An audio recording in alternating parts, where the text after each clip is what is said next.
Muito bom dia para você, meu irmão, minha irmã. Nosso evangelho de hoje está em Marcos capítulo 6, dos versículos 1 ao 6 também. Aqui, o título dessa passagem, desse trecho, é Apenas um Carpinteiro. E Jesus então foi para a sua cidade natal. Seus discípulos o acompanharam. E, como era de costume, aos sábados o povo se reunia, os judeus se reuniam na sinagoga para conversar das coisas de Deus, para aprender uns com os outros. E Jesus, no sábado, foi até a sinagoga ensinar. E as pessoas, quando começaram a ouvi-lo, ficaram muito espantadas com seu conhecimento.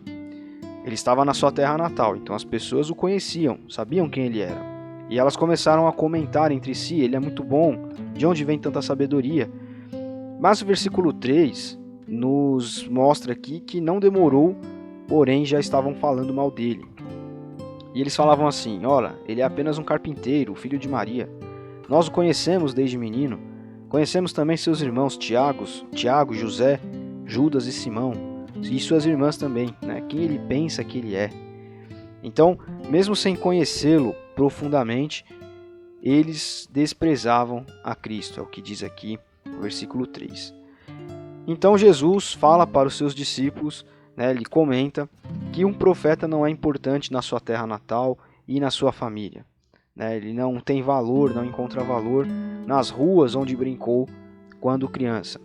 E o versículo 5 e 6 fecham dizendo que Jesus não conseguiu fazer muitas coisas ali, ele não pôde fazer muito. Né? Só apenas impôs a mão sobre alguns doentes, os curou e não pôde vencer a resistência daquelas pessoas.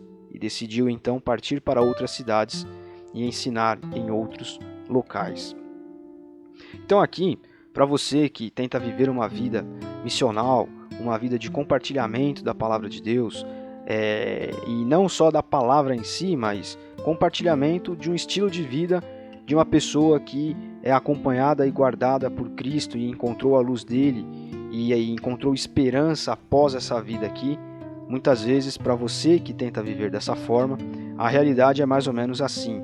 Você não consegue, muitas vezes, alcançar o coração das pessoas as quais você ama, das pessoas que estão ao seu redor, das pessoas que estão perto de você.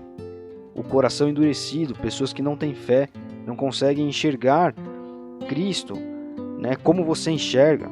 Embora muitas vezes elas digam que creem em Deus, que acreditam em Jesus, que acham que Jesus é uma boa pessoa, que a Bíblia é um livro bom, de bons ensinamentos, essas pessoas não decidiram viver uma vida de fé. Né? Elas falam de Cristo, falam de Deus, falam da Bíblia, enfim, falam da igreja muitas vezes da boca para fora. Ah, eu gosto. Ah, Jesus é um cara muito bom, seus ensinamentos são muito bons, mas são pessoas que ainda não afirmaram um compromisso de fé, um compromisso de amizade sincera, um compromisso de salvação junto de Cristo. E você tenta viver a sua vida demonstrando quem é Jesus e como é a caminhada com Cristo, e mesmo assim essas pessoas não dão ouvidos, não prestam atenção em você, não querem acompanhá-lo, acompanhá-la à igreja, enfim. É difícil. Você saiba que você está passando por uma situação similar à que Jesus viveu aqui nesse trecho que nós estamos vendo. Um profeta não é reconhecido na sua própria casa. Há uma outra versão bíblica que traz um texto parecido com esse. Aqui ele diz: um profeta só não é importante em sua terra natal e em sua família, nas ruas onde ele brincou quando criança. Mas saiba que a fé é um dom de Deus, como Paulo apóstolo vai dizer para nós em uma das suas cartas. A fé é um dom de Deus.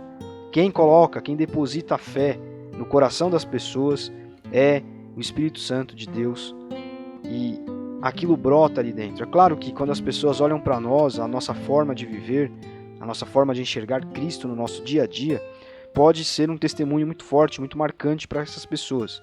Né? Algumas pessoas podem olhar e se maravilhar e falar: puxa, eu quero isso para mim também. Mas tenha em mente que a fé ela não é plantada por nós. A fé não é algo racional, onde a pessoa vai ligando vários pontinhos e chega a uma conclusão de que existe um Deus, de quem é Jesus. Não. A fé é um dom. A fé é algo sobrenatural. A fé é algo que é enxertado por Deus na pessoa.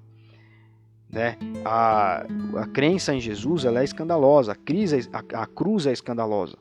Né? Como você pode dizer que um Deus superpoderoso, um Deus criador, ele está ali numa cruz pregado, ensanguentado, enfraquecido, e como que ao mesmo tempo essa pessoa derrotada é o rei dos reis, e enfim, a cruz ela foi um escândalo para gregos, para romanos, para judeus, escândalo no sentido de, olha, é loucura isso que você está me dizendo, né? Esse homem aí não pode ser um salvador, muito menos um Cristo, um Messias.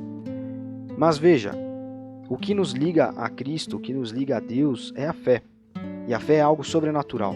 O que você pode fazer então por essas pessoas?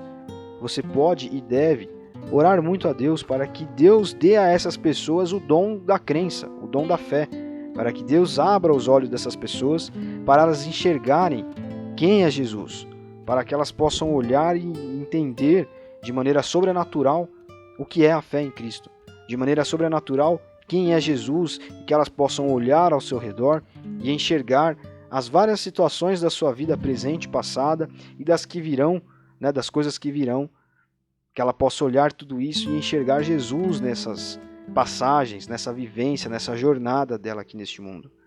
Então, não se desanime, não fique fraco, não esmoreça, não perca a sua fé na fé das pessoas, né? Tenha fé, mantenha a esperança, mantenha um coração aberto e sempre esteja pedindo a Deus não só oportunidades de mostrar às pessoas quem é Jesus para você e como você vive ao lado dele, mas, sobretudo, ore para que essas pessoas possam encontrar essa luz, para que elas possam ser iluminadas pela fé.